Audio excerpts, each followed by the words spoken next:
नमस्कार साथियों, हमारा इलेक्ट्रिशियन थ्योरी में लेसन चल रहा है पॉलीफेज सिस्टम, जिसकी हम 3 क्लास लगा चुके हैं।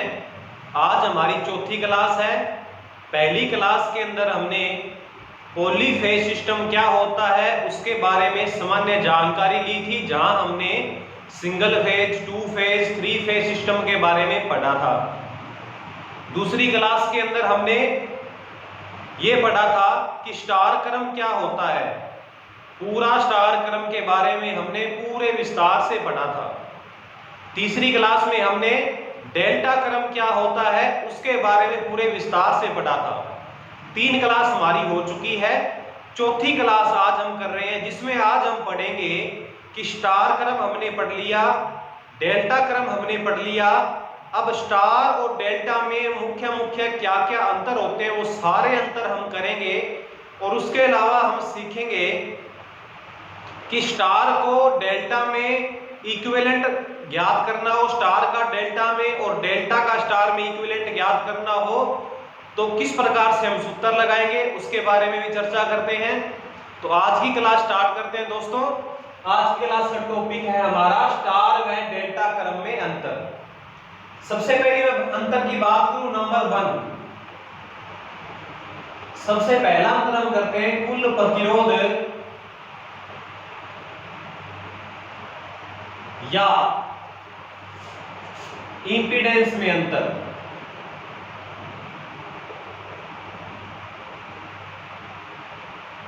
कुल प्रतिरोध या इंपीडेंस। देखो दोस्तों, स्टार क्रम हमारा इस प्रकार से है, ये हमारा स्टार क्रम हो गया, और इस प्रकार से हम डेल्टा क्रम का निर्माण करते हैं।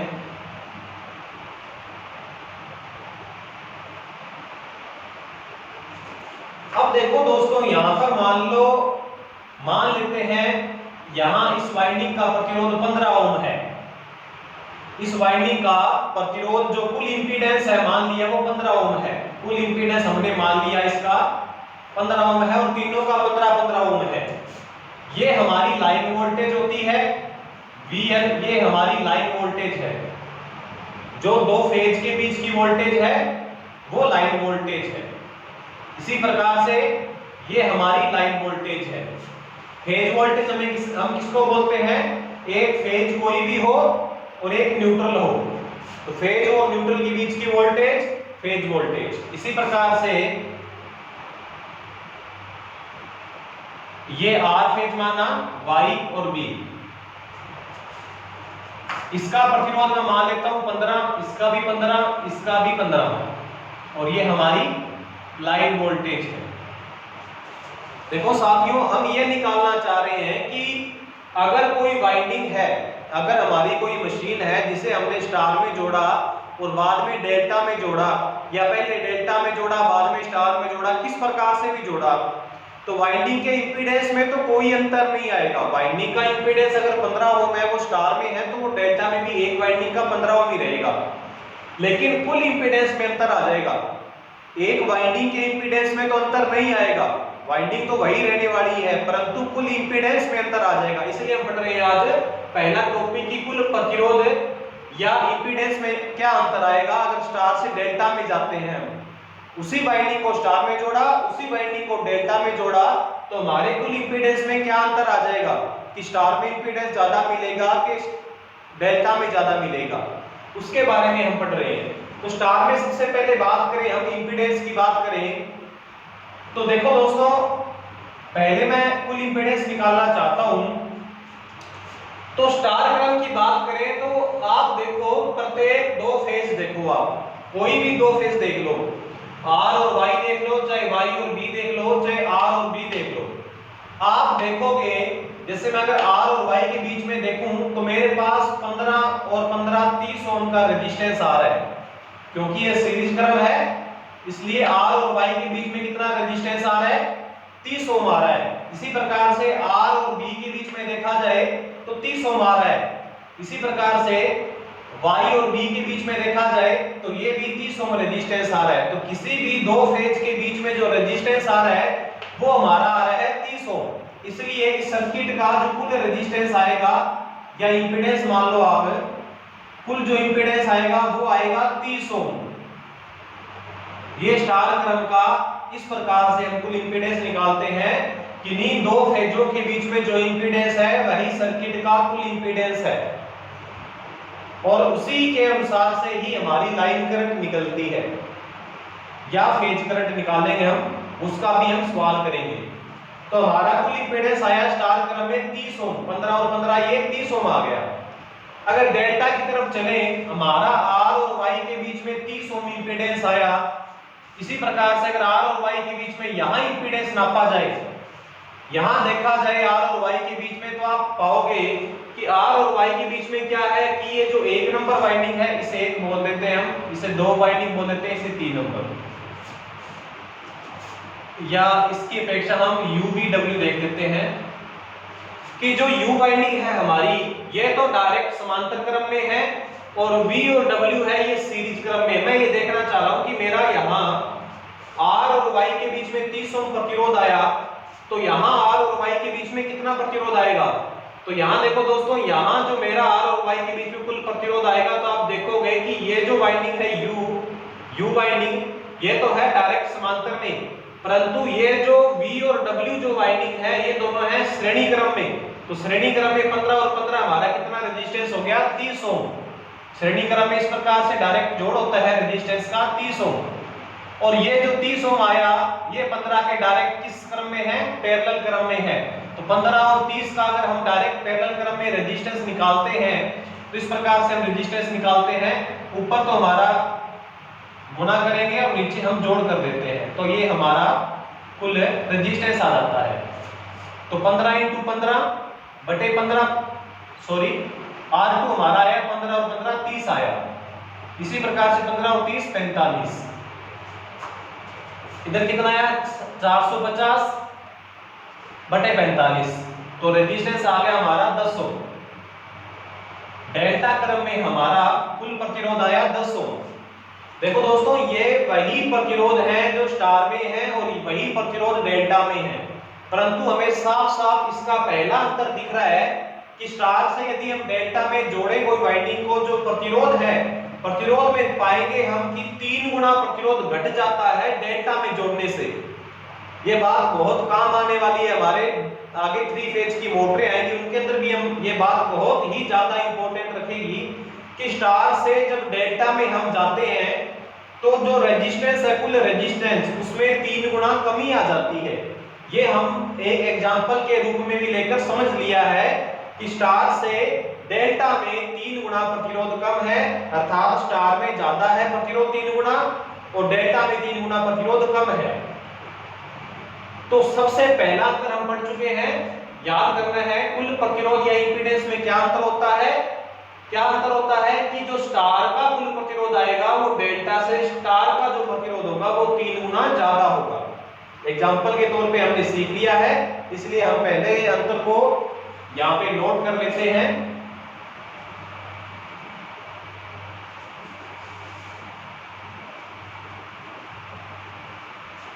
हमारा जो पहला अंतर है वो अंतर है कि स्टार में रेजिस्टेंस, अगर कोई डायरेक्ट प्रतिरोध दे रखे हो या वाइंडिंग दे रखी हो तो वाइंडिंग का तो इंपीडेंस निकालेंगे, और सीधा कोई प्रतिरोध दे रखा है तो प्रतिरोध की बात करें तो स्टार में प्रतिरोध बराबर है, ये देखो ये डेल्टा का सिंबल है, डेल्टा का R × 3, डेल्टा का R × 3, यानी डेल्टा का जो प्रतिरोध उसको 3 से गुणा करें तो स्टार का प्रतिरोध निकलता है। दूसरी बात, दूसरा अंतर हम पढ़े तो स्टार क्रम में क्या होता है, स्टार क्रम में लाइन वोल्टेज बराबर होती है √3 फेज वोल्टेज। इसको हमने एक सदिश वेक्टर ग्राफ बनाकर और एक समांतर चतुर्भुज बनाकर उससे हमने लाइन वोल्टेज ज्ञात करी थी। अगर आपने वो क्लास नहीं देखी तो स्टार क्रम की क्लास देख लें, बहुत इंपॉर्टेंट मैंने वो बिंदु बताए थे जिसमें हमने लाइन वोल्टेज निकालना भी सीखा था। इसी प्रकार से अगर लाइन करंट की बात करें तो वो फेज करंट के बराबर है। ये भी हम बात वहां पढ़ चुके हैं। जबकि डेल्टा में क्या होगा, डेल्टा में ऐसा नहीं होगा। डेल्टा में तो लाइन वोल्टेज और फेज वोल्टेज बराबर है, और लाइन करंट है वो फेज करंट से √3 गुना ज्यादा है। इसका भी हमने डेरिवेशन पढ़ लिया। इसके बाद तीसरी बात करें कि स्टार क्रम में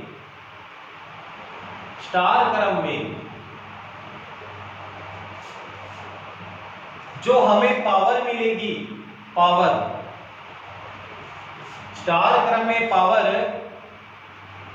बराबर डेल्टा की पावर बटा 3। इससे स्पष्ट जाहिर होता है कि स्टार क्रम में पावर क्या होती है, कम होती है, डेल्टा क्रम में पावर क्या होती है, ज्यादा होती है।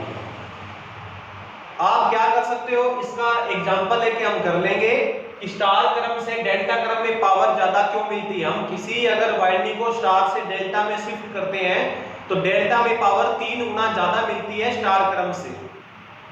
इसका एक एग्जांपल लेके अगर हम करें दोस्तों, तो अभी देखते हैं हम एग्जांपल इसका हम एग्जांपल करते हैं। जैसे मैं मान लेता हूं कि ये मेरी कोई वाइंडिंग है, ये स्टार डेल्टा क्रम में है, कोई 15 हम मान लेते हैं। वोल्टेज हम मान लेते हैं यहाँ पे लाइन वोल्टेज 450 वोल्ट, 450 वोल्ट। तो इसकी पहले पावर ज्ञात करें हम, तो पावर का फार्मूला हम पढ़ चुके हैं, √3 VL IL cos फाई। मैं मान लेता हूं इसका cos फाई 1 है, तो cos फाई को एक बार हम नेग्लिजिबल कर देते हैं। √3 VL IL से करके देखें डेल्टा क्रम में, तो √3 VL मेरे पास में 450, IL जो होता है वो होता है IP स्टार डेल्टा क्रम में IL होता है IP इंटू √3। डेल्टा क्रम में IL बराबर √3 गुणा IP, तो √3 गुणा IP। देखो साथियों, √3 का √3 VL लाइन वोल्टेज 450 मान ली मैंने, IL मेरे को निकालना है वो है √3 गुणा IP। डेल्टा क्रम की बात कर रहे हैं हम, ये निकालना चाह रहे हैं कि स्टार से डेल्टा में पावर में कितना डिफरेंस है। प्रतिरोध में हमने देख लिया कितना डिफरेंस है, लेकिन पावर में देखना चाह रहे हैं, तो √3 गुणा IP निकालना है आपको। तो I बराबर होता है V बटा में R। IP बराबर 450 बटा में 15। एक फेज की करंट निकालनी है तो एक फेज की वोल्टेज बटा एक वाइंडिंग, एक फेज की वोल्टेज 450 ही निकलेगी क्योंकि लाइन वोल्टेज और एक फेज की वोल्टेज बराबर है, बटा 15। इसको हल करें, √3 को √3 से गुणा किया 3, 15 को ये काटा तो 30 पर कटा, 30 को हमने 450 से गुणा करें तो 13,500, और 3 को इससे गुणा करें या एक बार इतना ही छोड़ देते हैं। पावर हमारी निकली 3 इंटू 13,500। डेल्टा क्रम में पावर निकली है इतनी। अगर इसी को हम स्टार में लेके चले, और हमारा जो रेजिस्टेंस है वो 15 ओम ही है, और हम लाइन वोल्टेज भी 450 वोल्ट है। अब देखना चाह रहे हैं कि कितनी पावर मिलेगी स्टार क्रम के अंदर, तो पावर बराबर √3 VL IL, यहां भी मैं cos फाई एक बार 1 मान लेता हूं, तो √3 VL जो होता है लाइन वोल्टेज वो होती है फेज वोल्टेज गुणा में √3, IL जो होता है वो IP के बराबर होता है। तो √3 VP निकालना है, फेज वोल्टेज मेरा निकलेगा 450, या एक बार ऐसे काम करते हैं हम, इसको लाइन वोल्टेज ही पढ़ा रहने देते हैं क्योंकि हमारे पास इसका मान दिया ही हुआ है 450 वोल्ट। तो लाइन करंट निकालनी है आपको, तो लाइन करंट फेज करंट के बराबर है, और फेज करंट निकालनी है तो फेज वोल्टेज बटा में एक फेज का रेजिस्टेंस। देखो साथियों, √3 का √3, VL का VL, IL निकालना है। IL और IP तो बराबर है, IL is equal to IP। तो आप IP निकालो पहले हमेशा, चाहे स्टार क्रम हो चाहे डेल्टा क्रम हो, आपको हमेशा फेज करंट, एक फेज की करंट निकालनी होती है। तो फेज करंट निकालनी है तो फेज वोल्टेज बटा में आर। फेज वोल्टेज हमारी है 450 बाई √3 और आर हमारा है 1 का 15। तो मैं इसका मान IL का मान है वो IP के बराबर है, और IP का मान यहाँ रख देते हैं 450 इंटू, ये मेरे पास जो मान है ये यहाँ रख देता हूँ 450 बटा √3 इंटू 15। देखो दोस्तों यहाँ थोड़ा सा दोबारा देख लो आप, √3 का √3, VL का VL, IL निकालना है तो स्टार में IL और IP बराबर है। IP कैसे निकालोगे? एक फेज की वोल्टेज बटा में एक फेज का रेजिस्टेंस। एक फेज की वोल्टेज कितनी आएगी? 450 में √3 का भाग देना पड़ेगा, और एक रेजिस्टेंस हमारे पास में 15 है तो बटे में 15 आ गया, और ये मान मैंने यहाँ रख दिया। 15 से ये कट गया 30 पर, √3 से √3 कट गया तो 450 इंटू में, या ऐसे कर देते हैं इसको 4500 इंटू में 3, 4500 इंटू में 3, ये मेरी आ गई स्टार क्रम की पावर। स्टार को हम वाई क्रम भी बोलते हैं, ये स्टार क्रम की पावर है। ये हमारी डेल्टा क्रम की पावर है। देखो दोस्तों ये डेल्टा क्रम में आई 3 इंटू 13500, स्टार में पावर आई 4500 इंटू में 3। इस प्रकार से कभी कोई न्यूमेरिकल भी आ जाए तो आप इस प्रकार से न्यूमेरिकल भी कर सकते हो। ये हम साथ साथ में न्यूमेरिकल भी सीख रहे हैं, आज साथ साथ में न्यूमेरिकल भी सीख रहे हैं, साथ साथ में हम इनमें डिफरेंस भी सीख रहे हैं। तो डेल्टा क्रम में पावर आई, जो हमारी डेल्टा क्रम में जो टोटल पावर आई वो आई है 3 इंटू 13500, ये है डेल्टा क्रम। और स्टार क्रम की जो पावर जिसे हम वाई क्रम भी बोलते हैं वो आई है 3 इंटू 4500। तो 3 से 3 कैंसिल हो गया, 00 से 00 कैंसिल हो गया, 45 को अगर आप काटोगे तो ये 3 पे जाएगा। तो क्या अर्थ निकल के आया कि डेल्टा क्रम में जो पावर है वो स्टार से 3 गुना ज्यादा है। किसमें ज्यादा है पावर? डेल्टा में। ये हमने बकायदा एक एग्जांपल लेके भी कर लिया है कि डेल्टा क्रम में पावर ज्यादा मिलती है, स्टार क्रम में पावर कम मिलती है। इसीलिए ही यही कारण है कि कोई भी 3 फेज की मोटर है उसे प्रारंभ में तो स्टार में चलाते हैं।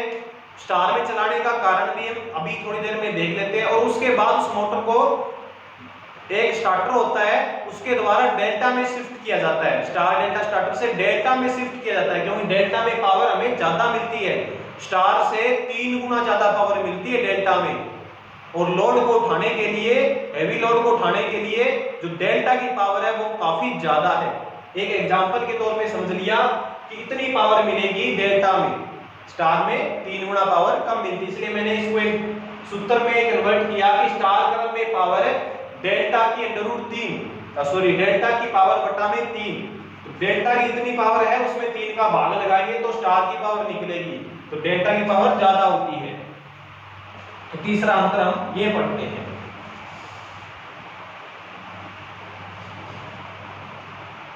इसके बाद दोस्तों अगर मैं बात करता हूं चौथी बात, लाइन करंट की बात करूं मैं, अगर स्टार और डेल्टा में लाइन करंट की बात करूं, लाइन करंट की बात करूं तो लाइन करंट जो डेल्टा में होगी, लाइन करंट जो डेल्टा में होगी वो स्टार क्रम की जो करंट है उससे 3 गुना ज्यादा होगी डेल्टा में।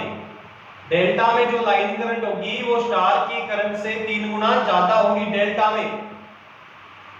इस बात को आप जो मैंने अभी एग्जांपल लिया उससे भी आप समझ सकते हो कि स्टार क्रम में जो करंट निकली है उसका आप 3 से गुना करोगे तो डेल्टा की करंट निकल जाएगी। इसको अगर मैं आपको एग्जांपल से बताऊं तो वही एग्जांपल है कि एक प्रतिरोध 15 ओम का है। सबसे पहले मैं ज्ञात करता हूं, और वोल्टेज मेरी लाइन वोल्टेज 450 वोल्ट है। तो मैं बात करूं अगर स्टार क्रम की लाइन करंट की, स्टार क्रम में देखें, अगर वाई क्रम में देखें और करंट निकालनी है हमें, लाइन करंट IL निकालना है, तो सबसे पहले आपको IP निकालना पड़ेगा। IP बराबर होगा इंटू में 15, तो 15 से डिवाइड किया 30 आ गया, तो 30 बटा √3 ये आ गया डेल्टा क्रम में लाइन करंट। ये हमारी आ गई, सॉरी स्टार क्रम में लाइन करंट आ गई है, लाइन करंट आ गई स्टार क्रम में 30/√3। 15 ओम का प्रतिरोध 450 वोल्टेज है तो लाइन करंट आ गई 30/√3। डेल्टा में देखो, डेल्टा में सेम यही केस है। डेल्टा में अगर आप लाइन करंट निकालोगे तो वो फेज करंट का √3 है, फेज करंट का √3 गुना ज्यादा है। फेज करंट निकालोगे तो 450/15 × √3, तो काटोगे 30/√3, 30/√3। आप एक काम कर सकते हो, आपको अगर समझना है कि ये चीज और ये चीज में कितना अंतर है, एक तो है 30/√3, एक है 30/√3, तो आप क्या काम करो, आपको तो ये तो पता चल गया ये ज्यादा है, तो आप एक बार ज्यादा में इसका भाग देके देखो, 30/√3 है, ये बटा अगर हम इसको हल करेंगे तो √3 ऊपर चला जाएगा, 30 से 30 कैंसिल हो गया, √3 को √3 से मल्टीप्लाई किया तो 3 आया। तो क्या निकल के आया कि डेल्टा में जो करंट है वो 3 गुना ज्यादा है स्टार से। इसमें तो स्टार में तो 30 × √3 थी, जबकि डेल्टा में है 30/√3, 30/√3। या इसको मैं अगर आपको एक तरीके से और बताऊं तो आप समझ सकते हो कि मैं क्या काम करता हूं, इसको ऊपर नीचे √3 से गुना कर देता हूं, कोई फर्क नहीं पड़ेगा, थोड़ा सा इसको सिंपल बनाने के लिए। तो नीचे तो कितना आया 3 आ गया, ऊपर कितना आया 30/√3, नीचे कितना आया 3 आ गया, √3 को √3 से गुणा किया 3 आ गया स्टार क्रम के अंदर। ये इससे कैंसिल किया, यहां 10 आ गया, तो 10/√3 स्टार क्रम में करंट है 10/√3, डेल्टा में है 30/√3, तो कितना गुना ज्यादा हुई डेल्टा में, 30 में 10 का भाग लगाया 3 गुना। तो याद रखना दोस्तों, डेल्टा में जो लाइन करंट होती है वो स्टार से 3 गुना ज्यादा होती है। ये आप एग्जांपल के तौर पे भी सीख सकते हो कि डेल्टा में जो करंट निकल के आती है वो स्टार से 3 गुना ज्यादा होती है। डेल्टा क्रम की लाइन करंट, लाइन करंट क्या होती है, ज्यादा होती है डेल्टा में। ये हमारा यहाँ पे 3 था। तो चौथा अंतर क्या होगा कि डेल्टा में जो लाइन करंट है वो स्टार क्रम की लाइन करंट से 3 गुना ज्यादा होती है। इस प्रकार से डेल्टा में करंट ज्यादा है, इसलिए क्या होता है देखो दोस्तों, इसीलिए क्या काम करते हैं कि जो ट्रांसमिशन में जो हाईवी वोल्टेज की जो EHV जो लाइन है, ट्रांसमिशन में क्या काम होता है, स्टार क्रम का ज्यादा यूज होता है। क्योंकि अभी आपने देखा स्टार क्रम में लाइन करंट डेल्टा से 3 गुना कम है, स्टार क्रम में लाइन करंट कम है, इसलिए उसमें क्या होगा कि अगर उसके ऊपर इंसुलेशन भी चढ़ाना होगा तो वो भी हमें कम, यानी इंसुलेशन का जो खर्चा आएगा वो भी कम आएगा। और अगर लाइन करंट स्टार में कम है, हमें पता है स्टार में लाइन करंट डेल्टा से 3 गुना कम होगी, तो अगर करंट कम है तो पावर लॉस भी कम होगा, वोल्टेज ड्रॉप भी कम होगा, करंट से हम बेनिफिट बहुत होता है। वो हम ऐसी थ्योरी लेसन में पढ़ चुके हैं कि अगर करंट अगर कम होती है तो उससे क्या क्या बेनिफिट निकलते हैं। अगर करंट कम होगी तो नंबर 1 तो सबसे बड़ा बेनिफिट पावर लॉस कम हो जाएगा। तो स्टार में करंट कम है, 3 गुना कम है डेल्टा से, इसलिए क्या होगा, बहुत लंबी लाइन है तो उसके लिए हम जो ट्रांसमिशन में यूज करेंगे वो स्टार क्रम का यूज करेंगे। क्योंकि करंट कम होगी तो पावर लॉस कम होगा, वोल्टेज ड्रॉप कम होगा, जो ऊष्मा उत्पन्न होती है हीट वो भी कम होगी, अर्थात हमारी तार में जो ऊष्मा उत्पन्न होगी वो भी कम होगी, तो तार का खराब होने का चांस भी कम होता है। टेम्परेचर नहीं बढ़ेगा तो तार खराब भी नहीं होगी, हीटिंग नहीं आएगी उस तार में। तो इसलिए पांचों पॉइंट हम ये लिख सकते हैं कि डेल्टा क्रम का जो उपयोग है उसका यूज हम करते हैं डिस्ट्रीब्यूशन में, इसका यूज होता है डिस्ट्रीब्यूशन अर्थात वितरण में। जबकि स्टार क्रम है हमारा बाई क्रम है, इसका जो यूज है वो होता है ट्रांसमिशन में। ट्रांसमिशन जिसे हम हिंदी में बोलते हैं प्रसारण। प्रसारण का मतलब आप ये समझो कि EHV जो लाइन है एक्स्ट्रा हाई वोल्टेज जो 132 kV वोल्टेज है, 220 kV वोल्टेज है, 400 kV वोल्टेज है, 765 kV वोल्टेज है, 1200 kV वोल्टेज है, इतनी ज्यादा वोल्टेज को ट्रांसफॉर्मर ट्रांसमिट करता है एक जगह से दूसरी जगह पर। तो जो ट्रांसफार्मर का जो आउटपुट कनेक्शन होगा सेकेंडरी वाइंडिंग का वो स्टार क्रम में होगा, क्योंकि स्टार क्रम में लाइन करंट कम होती है 3 गुना डेल्टा से। अगर डेल्टा में कर दिया तो 3 गुना करंट बढ़ जाएगी, और बढ़ने से क्या क्या हमें नुकसान होगा वो आप जानते ही हो। इसलिए डेल्टा क्रम का यूज डिस्ट्रीब्यूशन में करते हैं, क्योंकि डिस्ट्रीब्यूशन में वोल्टेज भी कम होती है और उतनी दूरी तक भी नहीं पहुंचाना होता। इसलिए डेल्टा क्रम का यूज डिस्ट्रीब्यूशन में, स्टार क्रम का यूज ट्रांसमिशन में। छठा पॉइंट हम ये पढ़ सकते हैं कि डेल्टा क्रम में इंसुलेशन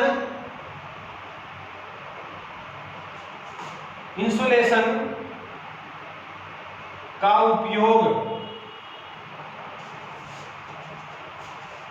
जरूर होगा, यह आवश्यक है। डेल्टा क्रम में इंसुलेशन का उपयोग आवश्यक है। स्टार क्रम में भी अगर लाइन को हम ट्रांसमिट कर रहे हैं, अगर उस पे इंसुलेशन लगा सकते हैं तो लगाना चाहिए, परंतु डेल्टा क्रम में तो बहुत ही आवश्यक है, क्योंकि डेल्टा क्रम में करंट 3 गुना ज्यादा है। देखो दोस्तों, इस एक पॉइंट से ये 2 पॉइंट निकल कर आ गए, इस एक पॉइंट से 2 पॉइंट निकल कर आ गए कि डेल्टा क्रम में करंट ज्यादा है, इसलिए हम डेल्टा क्रम का यूज डिस्ट्रीब्यूशन में कर सकते हैं, ट्रांसमिशन में नहीं कर सकते। और इसी का एक यूज निकल के ये आ गया कि डेल्टा में लाइन करंट 3 गुना ज्यादा है, इसलिए हम डेल्टा क्रम में इंसुलेशन का उपयोग जरूर करना पड़ेगा, वरना उसके अगर कोई संपर्क में आया या दूर से भी, क्योंकि करंट बहुत ज्यादा है तो वो बहुत खतरनाक प्रभाव डाल रही है, इसलिए उसके ऊपर इंसुलेशन आवश्यक ही आवश्यक है। तो डेल्टा क्रम का यूज डिस्ट्रीब्यूशन और स्टार क्रम का यूज ट्रांसमिशन के अंदर हम करते हैं। तो देखो दोस्तों, ये 6 अंतर हो चुके हैं। 6 अंतरों को मैंने आपको एग्जांपल के तौर पे भी बताया, फिर से अगर रिपीट करता हूं मैं। पहला अंतर मैंने बताया कुल प्रतिरोध या इंपीडेंस में क्या अंतर है। तो स्टार क्रम में जो इंपीडेंस है वो डेल्टा से क्या होगा, 3 गुना क्या होगा, स्टार के अंदर ज्यादा होगा। 3 गुना इंपीडेंस स्टार क्रम में ज्यादा होता है, डेल्टा में इंपीडेंस कम होता है, जिसको हमने एग्जांपल के तौर पे भी समझ लिया। 15-15 ओम के रेजिस्टेंस माने हमने। स्टार क्रम में इंपीडेंस कितना निकला दोस्तों, स्टार क्रम में इंपीडेंस कितना निकला 15-15 के माने तो 30 ओम निकला। डेल्टा क्रम में हमने हमारा कितना निकला था, डेल्टा क्रम के अंदर हमारा रेजिस्टेंस कितना निकला था, कुल इंपीडेंस कितना निकला था, 10 ओम निकला था। तो डेल्टा क्रम में इंपीडेंस कम है, स्टार क्रम में इंपीडेंस ज्यादा है। एग्जांपल के तौर पे मैंने आपको बताया। ये जो पॉइंट दूसरा है, इसको मैंने पूरा डीप तरीके से समझाया है पहली क्लास और दूसरी क्लास और तीसरी क्लास में। दूसरी में स्टार क्रम पढ़ा था, तीसरी में डेल्टा क्रम पढ़ा था। तो दूसरा पॉइंट आप वहां से देख लें। तीसरा पॉइंट, स्टार क्रम में पावर डेल्टा से पावर का तीसरा हिस्सा होती है, अर्थात डेल्टा में पावर ज्यादा है 3 गुना। इसको मैंने आपको एग्जांपल के तौर पे बता दिया। चौथा पॉइंट, लाइन करंट ज्यादा है डेल्टा में, स्टार क्रम से 3 गुना लाइन करंट ज्यादा। देखो दोस्तों, डेल्टा में पावर भी ज्यादा, करंट भी ज्यादा, परंतु रेजिस्टेंस कम है। तो आप इस बात को पूरे दिमाग में बिठा लो कि रेजिस्टेंस तो डेल्टा में कम है 3 गुना, परंतु क्या है कि जो करंट है वो 3 गुना ज्यादा है और पावर भी 3 गुना ज्यादा है। देखो दोस्तों, आप कभी इस चीज में मत कंफ्यूज हो जाना कि आपको मैंने बताया कि डेल्टा में करंट 3 गुना ज्यादा है स्टार से, तो आपसे पावर पूछी जाए तो आप दिमाग में ये लगा लो कि power is equal to Y square into R. 3 का स्क्वायर 9 गुना ज्यादा होगी, डेल्टा में पावर 9 गुना ज्यादा होगी। नहीं, क्योंकि यहाँ पे √3 का भी रोल है, लाइन वोल्टेज का भी रोल है और इसमें लाइन करंट का रोल है। इसलिए हम ये कभी नहीं कहेंगे कि स्टार में अगर 3 गुना करंट अगर कम है और डेल्टा में करंट ज्यादा है 3 गुना, डेल्टा में करंट 3 गुना ज्यादा है तो पावर 3 का स्क्वायर 9 गुना होगी डेल्टा में। नहीं, पावर भी 3 गुना ज्यादा होगी। वो मैंने आपको एग्जांपल के तौर पर भी बता दिया कि डेल्टा में पावर 3 गुना ज्यादा होगी, स्टार में पावर 3 गुना कम होगी। इसीलिए ही स्टार क्रम की बजाय डेल्टा क्रम का उपयोग ज्यादा होता है मोटर में। ज्यादा टाइम तक मोटर डेल्टा में चलती है, क्योंकि फिर क्या होता है, डेल्टा में पावर ज्यादा है। डेल्टा क्रम में आपको पता है करंट ज्यादा है, इसलिए इसका उपयोग डिस्ट्रीब्यूशन में करें तो ठीक है। ट्रांसमिशन में अगर हम इसका उपयोग करेंगे तो मैंने आपको बता दिया ट्रांसमिशन में अगर हम डेल्टा का यूज करें तो आप जान चुके हो कि करंट ज्यादा है, करंट ज्यादा होने से क्या क्या प्रभाव पड़ेगा, पावर खपत बढ़ जाएगी, लाइन की पावर खपत बढ़ जाएगी, वोल्टेज ड्रॉप बढ़ जाएगा, उसके अलावा उस तार का टेम्परेचर बढ़ जाएगा, हीट बढ़ जाएगा, तो तार हमारी खराब भी हो सकती है, और भी कुछ नुकसान है, करंट बढ़ने से काफी ज्यादा नुकसान है। डेल्टा क्रम में इंसुलेशन का उपयोग आवश्यक ही आवश्यक होगा, क्योंकि डेल्टा में करंट ज्यादा है स्टार की बजाय, इसलिए डेल्टा क्रम के अंदर और स्टार क्रम में हम ये 6 अंतर पढ़ चुके हैं, मोस्ट इंपॉर्टेंट। इसके बाद नेक्स्ट हम एक टॉपिक करते हैं,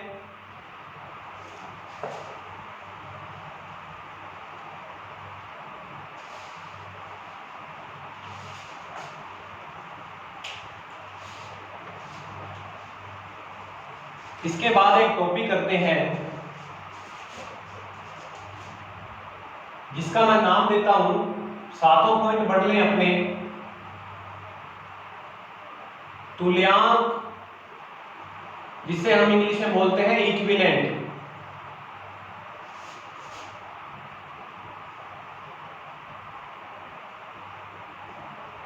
प्रतिरोध, क्या अर्थ है इसका इक्विवेलेंट रेजिस्टेंस का? देखो दोस्तों, ये हमारा स्टार क्रम है, ये डेल्टा क्रम है। मानना इसका एक वाइंडिंग का प्रतिरोध 15 ओम है। अब आप देखो 15 ओम इसका कुल प्रतिरोध, एक वाइंडिंग का प्रतिरोध है स्टार क्रम में, तो इसका कुल प्रतिरोध कितना निकल कर आएगा? स्टार क्रम का कुल प्रतिरोध कितना निकल कर आएगा? टोटल आरपी कितना निकल कर आएगा? कितना निकल कर आएगा? 30 ओम, क्योंकि दो फेज के बीच में देखोगे तो दो फेज के बीच में तो 30 ओम ही रेजिस्टेंस मिलेगा आपको, तो वही सर्किट का कुल प्रतिरोध होगा 30 ओम। तो इसका तुल्यांक कितना निकला? इसका टोटल कितना निकला? रेजिस्टेंस 30 ओम।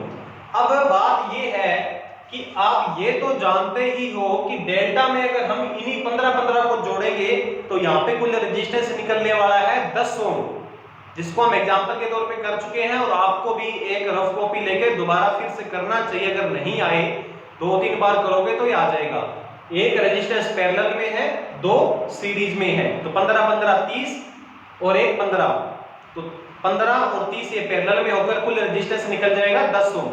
यहाँ 10, यहाँ पर 30, लेकिन मेरे को यहाँ पे अगर कितना इसका रेजिस्टेंस आएगा? कुल 10 ओम। अगर ये भी 15, ये भी 15 और ये भी 15 है, लेकिन कभी कभी ऐसा न्यूमेरिकल ऐसा क्वेश्चन आ जाता है जिसमें ये पूछा जाता है कि इसका 30 ओम रेजिस्टेंस है तो इसका भी 30 ओम करके बताओ। इसका 30 ओम है तो इसका भी रेजिस्टेंस कुल जो प्रतिरोध है वो 30 ओम करके बताओ। इसके लिए आपको जो रेजिस्टेंस एक एक लेना है, एक एक जो रेजिस्टेंस लेना है वो उसका मान क्या होगा? इसको बोलते हैं तुल्यांक प्रतिरोध। तुल्यांक का मतलब हुआ भी इसका 30 है तो उसका भी 30 ओम रेजिस्टेंस करके बताना है। उसके लिए आपको पता है 30 ओम करना है तो उसके लिए रेजिस्टेंस में कुछ चेंज करना पड़ेगा। भाई यहाँ पे प्रतिरोध बढ़ाना है, इसके लिए यहाँ पे रेजिस्टेंस में कुछ चेंज करना पड़ेगा, वरना 15-15 से तो 10 ही निकलेगा।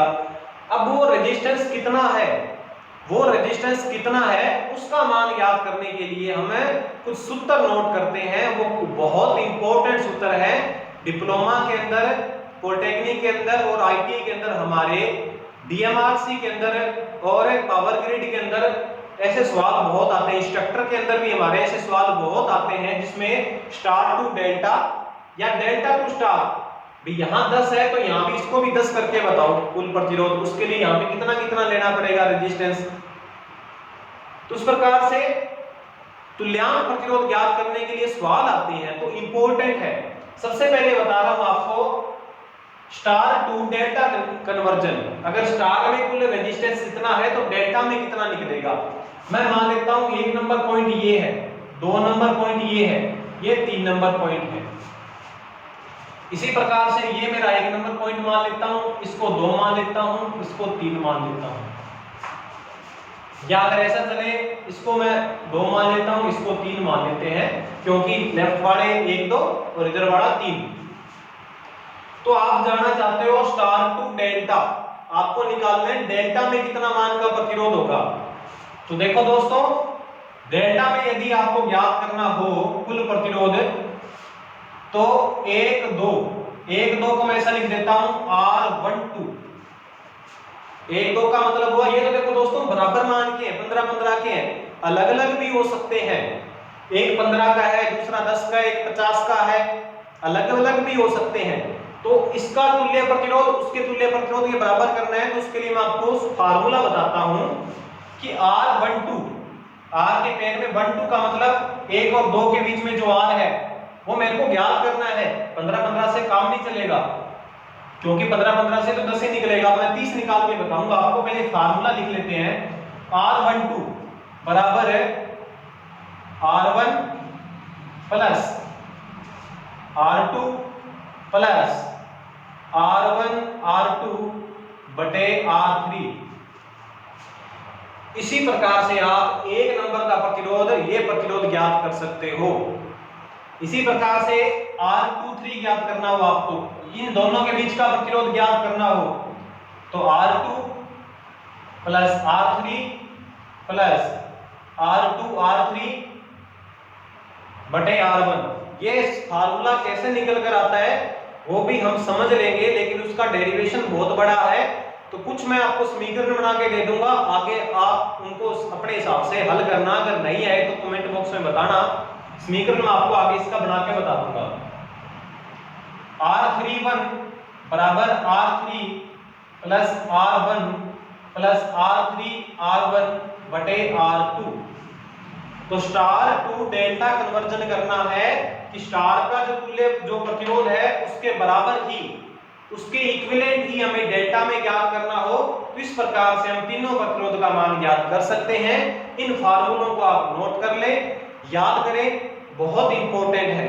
जैसे मैं अब करके बताता हूं आपको कि इसी सवाल को हम करते हैं जिसमें इसका तुल्य प्रतिरोध 30 है, तो डेल्टा में भी 30 निकाल कर बताएंगे। उसके लिए हमें एक एक प्रतिरोध कितना लेना होगा, उसके लिए फार्मूला हम नोट कर चुके हैं। तो मैं निकालना चाहता हूं पहले R12 कि ये कितना प्रतिरोध निकालना पड़ेगा। तो R1 प्लस R2, ये R1 प्लस R2 ये हमारे ये प्रतिरोध है। R1 हमारा है 15, R2 है 15, R3 है 15। तो पहले इसमें बोला R1 लो तो 15, R2 भी 15, 15 इंटू 15 बटे 15, तो 15 से 15 कैंसिल हो गया, तो 15 प्लस 15 तो 45 आ गया। इसका मान तो आ गया 45, क्योंकि सारे प्रतिरोध बराबर हैं, तो यहां पर भी 45 आएगा, यहां पर भी 45 आएगा। तो आप अब क्या काम करें, इसका टोटल प्रतिरोध ज्ञात करें। 45 45 45 का टोटल प्रतिरोध ज्ञात करें, 30 आएगा। 45 प्लस 45 90, ये सीरीज में हुआ, ये पैरेलल में हो गया। तो इसको आप जब हल करोगे तो तुल्य पर इसका जो कुल प्रतिरोध आएगा वो 30 ओम आएगा। तो आगे दोनों का तुल्यांक बराबर कर दिया, इक्विवेलेंट कर दिया हमने। तो उसके लिए फार्मूला है स्टार टू डेल्टा का, स्टार में दिया हो डेल्टा का ज्ञात करना हो। अब उल्टा बढ़ते हैं, डेल्टा का दिया हो और स्टार का ज्ञात करना हो। डेल्टा में हमें बता दिया कुछ मान और उसको स्टार में करना है, तो उसके लिए हमें फार्मूला लिखते हैं। जैसे मान लो मेरे को R1 ज्ञात करना है, सबसे पहले R1, तो R1 ज्ञात करना है तो फार्मूला रहेगा मेरा R12 R31 बटे R12 plus R23 plus R31।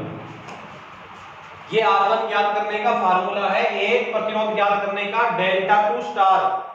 ये हमारा क्या है, डेल्टा टू स्टार। पहले हमारा जो फार्मूले थे वो थे स्टार टू डेल्टा, यानी कि स्टार में दिया है डेल्टा का ज्ञात करना है, ये डेल्टा में दिया है स्टार का ज्ञात करना है। स्टार में आप जानते हो एक आएगा ना यहाँ पे, R1 R2 R3, डेल्टा में तो R12 R23 R31, इस प्रकार से कुछ होगा।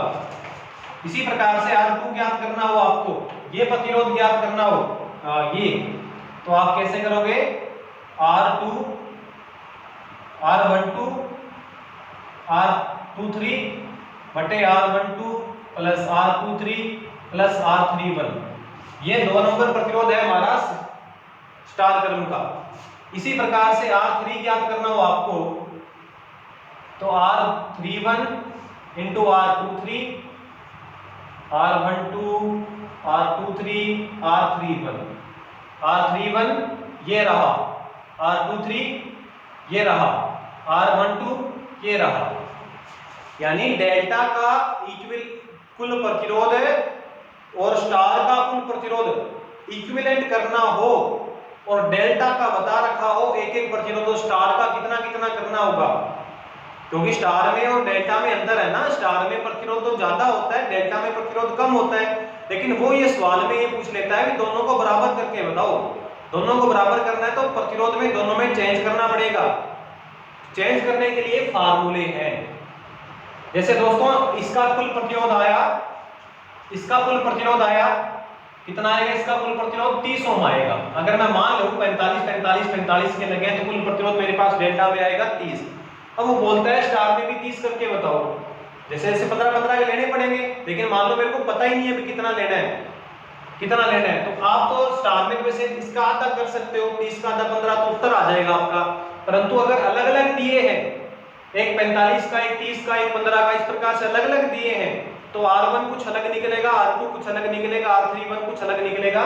आप इस फार्मूला से करके देखिए, R1 बराबर R12, इसमें तो बराबर ही है 45 प्लस 45 प्लस 45, तो कितना आया 131 आ गया। तो 45 से काटा 3 पर गया, 3 से काटा 15 पर गया, तो एक प्रतिरोध कितना आ गया 15 ओम का। सूत्र से भी आ जाएगा, परंतु अगर अलग अलग प्रतिरोध है तो थोड़ा सा मुश्किल पड़ेगा, फिर आपको एक एक का निकालना पड़ेगा। वरना अगर बराबर मान के हैं तो फिर इसका आधा कर दीजिए, तो एक प्रतिरोध 15 ओम यानी 30 डिवाइडेड बाय 2 15 ओम का एक प्रतिरोध आ जाएगा स्टार क्रम में। तो ये हम सीख चुके हैं तुल्यांक प्रतिरोध ज्ञात करने के फार्मूले। अब जैसा कि मैंने कहा था कि फार्मूले बड़े कैसे हैं, उनके लिए मैं कुछ समीकरण बना के दे देता हूं, आगे आप कोशिश करना हो जाते हैं ये। उन समीकरणों से आप करना तो निकल कर उत्तर आ जाएगा। देखो दोस्तों R1 और R2, R1 और R2, और ये रहा मेरा R1, R12, R23 और R31। इधर मैं देखूं अगर R1 प्लस R2, R1 मेरे को बताया नहीं अभी, मैंने उसको R1 माना, इसको R2 माना। R1 प्लस यानी 1 और 2 के बीच में कितना प्रतिरोध है, तो R1 प्लस R2। 1 और 2 के बीच में कितना प्रतिरोध है भाई, R1 प्लस R2। अब मेरे को वो डेल्टा में करना है, तो मैं बराबर लिखता हूं। यहां 1 और 2 के बीच में देखो, स्टार में 1 और 2 के बीच में देखा तो R1 प्लस R2 निकला। यहां 1 और 2 के बीच में देखो, ये R1 है, ये R2 है, ये R3 है, सॉरी R12 है, R23 है, ये R31 है। 1 और 2 के बीच में यहाँ R1 प्लस R2 है। इसी प्रकार से 1 और 2 के बीच में यहाँ कितना आएगा, तो यहाँ ये दोनों तो सीरीज में है, ये दोनों तो सीरीज में, और ये समांतर में, इन दोनों के सीरीज में तो आ गया R23 प्लस R31, ऐसा ही आया। और समांतर में है R12, समांतर में है R12। इनका आप कुल प्रतिरोध ज्ञात करो, 1 और 2 के बीच में ज्ञात करना है आपको, तो कुल प्रतिरोध ज्ञात करो। यानी R12 कितना निकलेगा, सॉरी हाँ 1 और 2 के बीच में कितना प्रतिरोध निकलेगा, तो R12 plus R23 plus R31। इसका जब हम एलसीएम लेंगे तो R12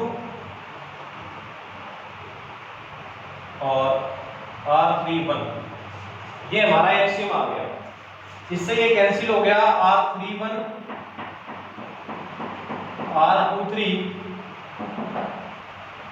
R31 प्लस इससे ये कैंसिल हो गया R12। तो 1 और 2 के बीच में कुल प्रतिरोध कितना निकला, इसको बाद में हम पलट देते हैं। तो R12 R31 प्लस R23 बटे R12 प्लस R31 R23। इसी प्रकार से R2 और R3 के बीच में इक्वेशन बनेगी, इसी प्रकार से R1 और R3 के बीच में और R2 और R3 के बीच में 3 एक इक्वेशन बन जाएगी। जब हम उसको हल करेंगे तो R1 का मान निकल जाएगा, R2 का भी निकल जाएगा और R3 का भी निकल जाएगा। तो 3 समीकरणों से इसका मान भी निकल जाएगा, स्टार टू डेल्टा भी निकल जाएगा और डेल्टा टू स्टार भी निकल जाएगा। इसके बाद नेक्स्ट हम पढ़ते हैं, इसमें हम यहाँ पे पॉजिटिव का निशान है तो यहाँ भी पॉजिटिव का निशान आ जाएगा R31 और यहाँ भी पॉजिटिव का निशान R23। ये पहली समीकरण होगी। इसी प्रकार से 2 और 3 के बीच में निकालना आप, और यहाँ भी 2 और 3 के बीच में निकालना, तो ये सीरीज में होगा और ये समांतर में होगा। तो 3 समीकरणों से आप R1 का जोड़ घटाव करके आप प्रतिस्थापन विधि या विलोपन विधि से आप R1, R2 और R3 के मान निकाल सकते हैं। इसके बाद नेक्स्ट हम पढ़ें तो मुख्य अंतर तो स्टार और डेल्टा में यही है कि स्टार में और डेल्टा में क्या क्या डिफरेंसेस होते हैं, ये अंतर मुख्यतः है, जिनको मैं अब एक साथ लिख देता हूं ताकि आपको आसानी रहे। आज का हमारा टॉपिक था स्टार क्रम और डेल्टा क्रम में अंतर। तो सारे अंतर हमने पढ़ लिए हैं, इसके अलावा कोई और अंतर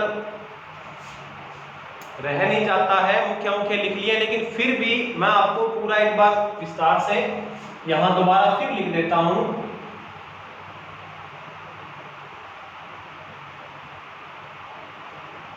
यहां है स्टार क्रम, जिसे हम y के रूप में दिखाते हैं क्योंकि इसकी आकृति y जैसी बनती है। ये है मेरा डेल्टा, यहाँ पे इसकी आकृति इस प्रकार से डेल्टा। वैसे डेल्टा का सिंबल एक ये भी होता है, सॉरी ये सिग्मा का होता है, डेल्टा का सिंबल होता है, एक डेल्टा का सिंबल एक और होता है, अभी मेरे दिमाग में आ नहीं रहा।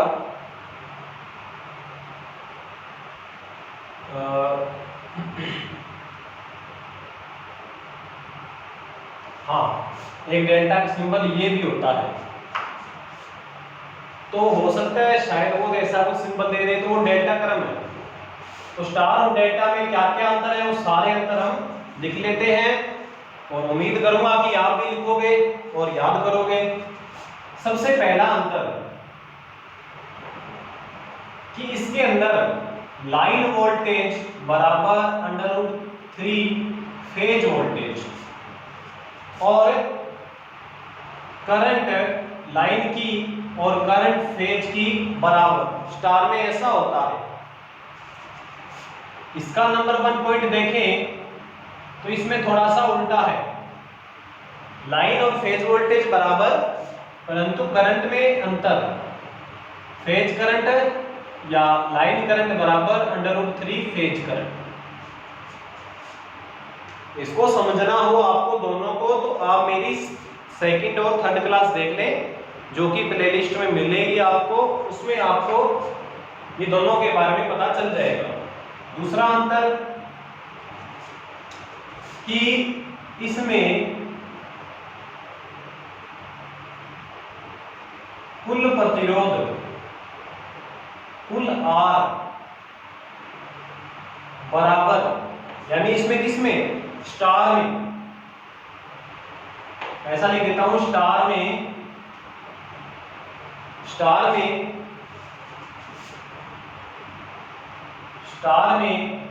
कुल प्रतिरोध डेल्टा में कुल प्रतिरोध का 3 गुना। स्टार में प्रतिरोध कुल है तो डेल्टा से 3 गुना ज्यादा।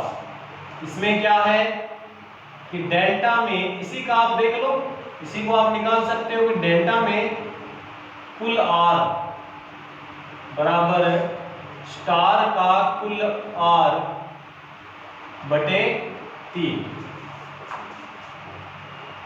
टोटल के बटे में 3।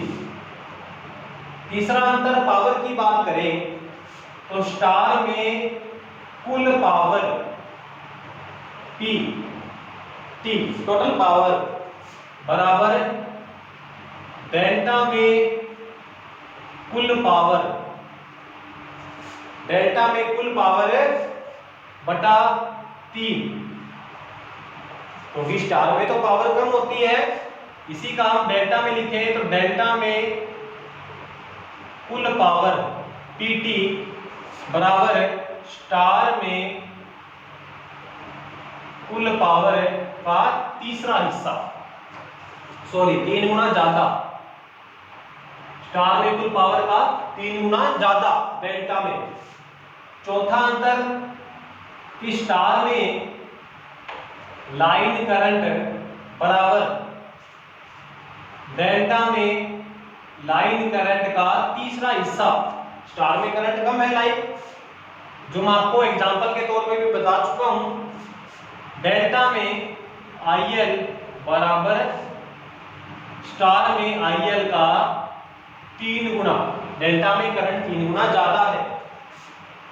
पांचवा अंतर जो मैं आपको सेकंड क्लास में बताया था मैंने आपको, किसमें line voltage comma phase voltage से 30 डिग्री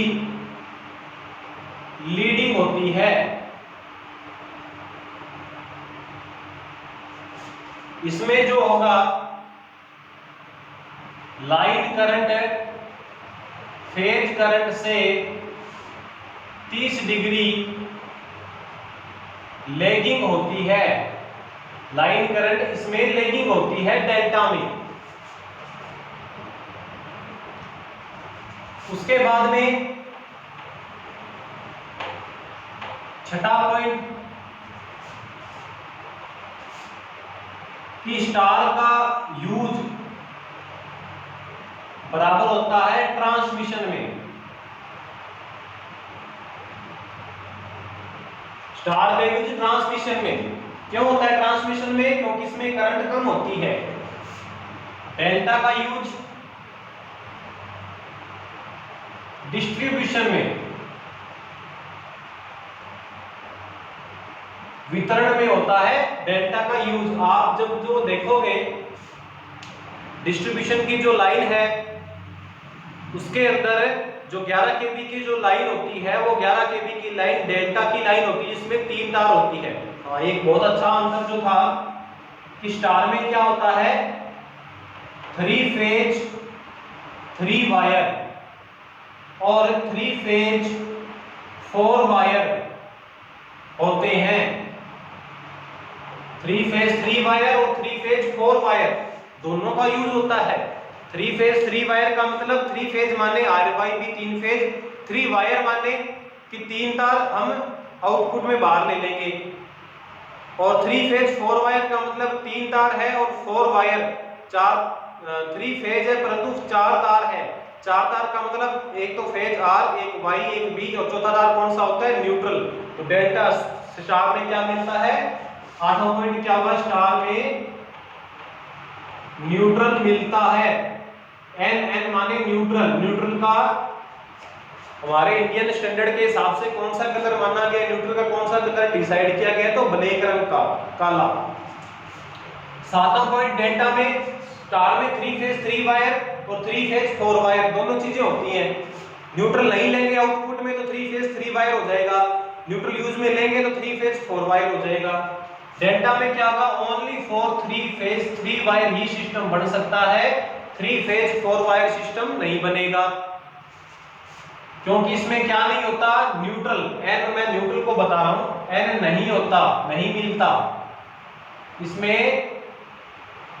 डेल्टा में न्यूट्रल नहीं मिलता है, वो आप क्लास देख सकते हो कि क्यों नहीं मिलता है डेल्टा कनेक्शन में, क्योंकि डेल्टा में हम वाइंडिंग को किस प्रकार से जोड़ते हैं और स्टार को किस प्रकार से जोड़ते हैं, दोनों में बहुत अंतर है।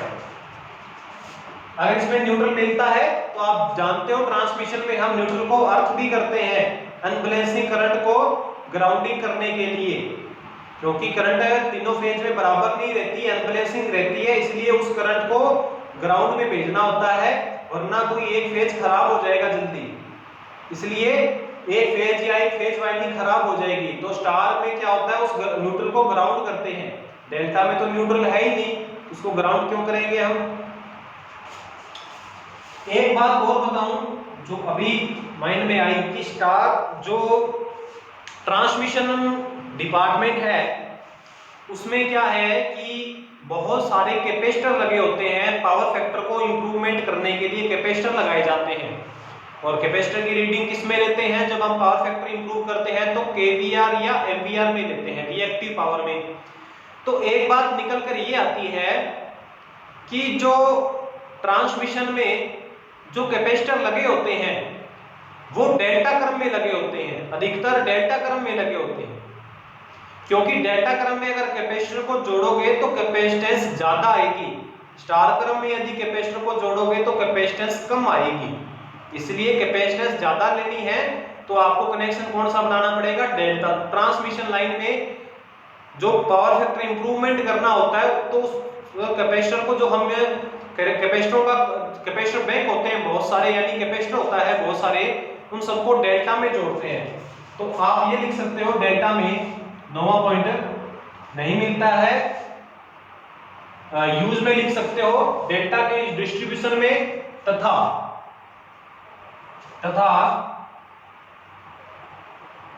EHV लाइन में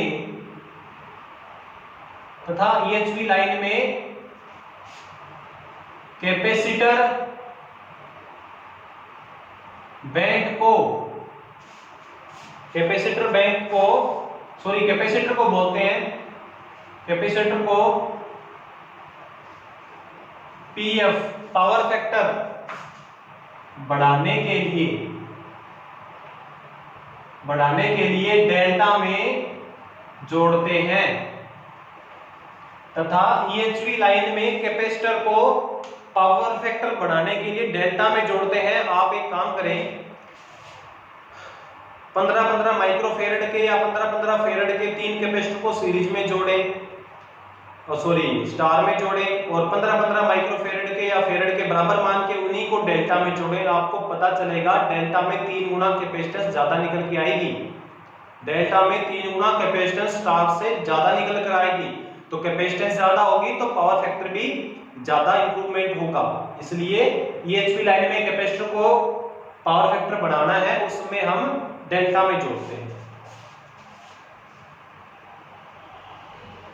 तो 8 पॉइंट हो गए हमारे।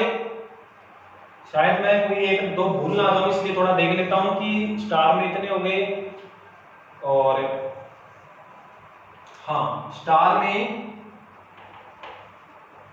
कम इंसुलेशन की आवश्यकता होती है,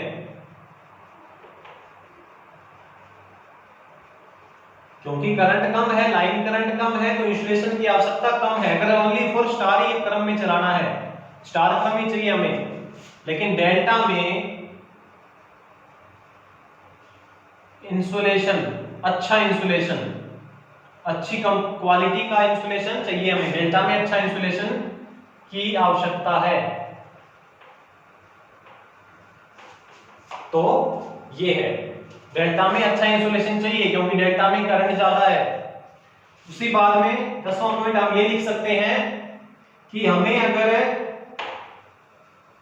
स्टार का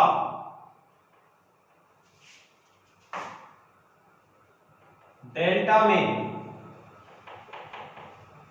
तुल्य प्रतिरोध ज्ञात के सूत्र, स्टार का दिया है, डेल्टा में ज्ञात करना है, तो डेल्टा में ज्ञात करना है तो डेल्टा में R12 बराबर R1 plus R2 plus R1 R2 बटे R3।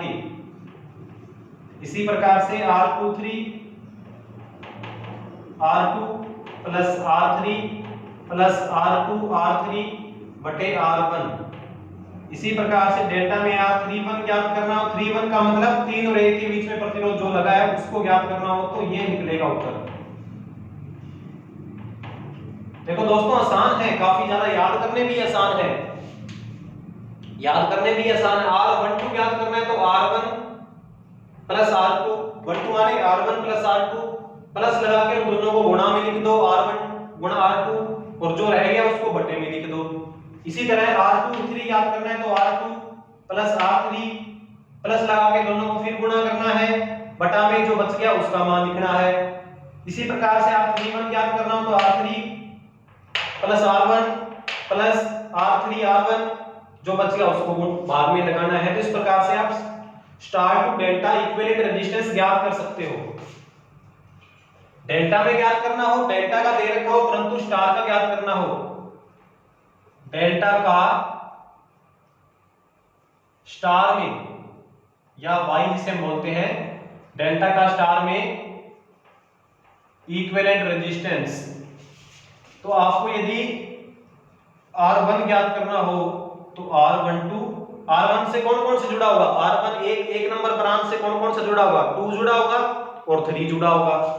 तो R12 R31 बटे में R12 R23 ये सबके बटा में कॉमन आएगा। जो मैं आपको समीकरण बताई थी, एक समीकरण, उससे आप 3 समीकरण निकाल के उनको हल भी कर सकते हो।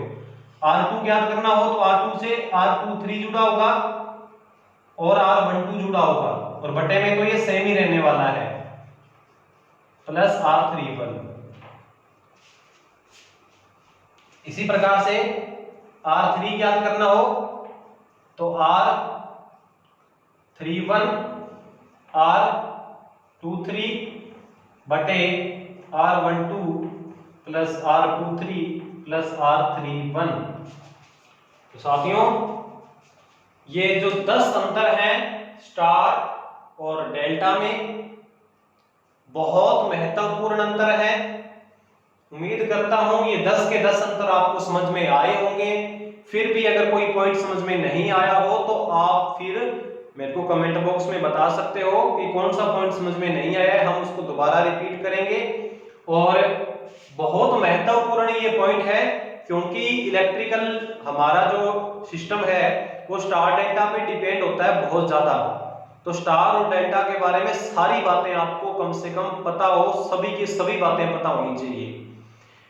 कुछ समय बाद जब ये थोड़ा सिस्टम कोरोना का थोड़ा सा कम हो जाएगा और सही सिस्टम हो जाएगा तो हमारे टेक्निकल हेल्पर की भर्ती जरूर आएगी। तो उसके अंदर ये जो हमारी आज की क्लास है या पीछे 2-3 क्लास स्टार डेल्टा की जो चली है उसका आज अंत हो गया है स्टार डेल्टा का। इसके बाद हम दोबारा इस टॉपिक को नहीं करेंगे, तो इसलिए आप इसको पूरे ध्यान से पढ़ ले। मैंने पूरा डीप बता दिया है, स्टार की क्लास लगाई, डेल्टा की अलग क्लास थी और आज उन दोनों का अंतर भी हो गया। 10 बिंदु हैं, तो 10 बिंदुओं के अलावा अगर कोई 1-2 बिंदु और रह जाते हैं तो आप इनको भी कहीं से पढ़ लें। मेरे हिसाब से 10 के अलावा कुछ और पॉइंट नहीं रहे हैं, सारे पॉइंट मैंने बता दिए हैं। वैसे निकालने को तो हम और भी कई अंतर बता सकते हैं, लेकिन जो मुख्य अंतर है वो 10 बहुत ज्यादा है, इतने अंतर बहुत हैं, इनको याद करें। आज की क्लास हम खत्म करते हैं। नेक्स्ट क्लास में हम पढ़ेंगे जो हमारी सिलेक्शन का लास्ट टॉपिक रहेगा कि जो 3 फेज सिस्टम होता है उसका नामकरण हम RYB या ABC क्यों देते हैं, उसका कारण क्या है, एक छोटा सा टॉपिक वो रहेगा। एक हम 3 फेज सर्किट में पावर कैसे ज्ञात करते हैं, पावर ज्ञात करने के लिए हम जो वाट मीटर लगाते हैं उसके हिसाब से 1 watt meter, 2 watt meter, 3 watt meter कुछ प्रोसेस है, उनसे हम 3 फेज की पावर नापते हैं। वो कैसे अपने प्रोसेस यूज करते हैं नेक्स्ट क्लास में हम वो पढ़ेंगे। तो आज की क्लास यहीं समाप्त करते हैं दोस्तों, धन्यवाद।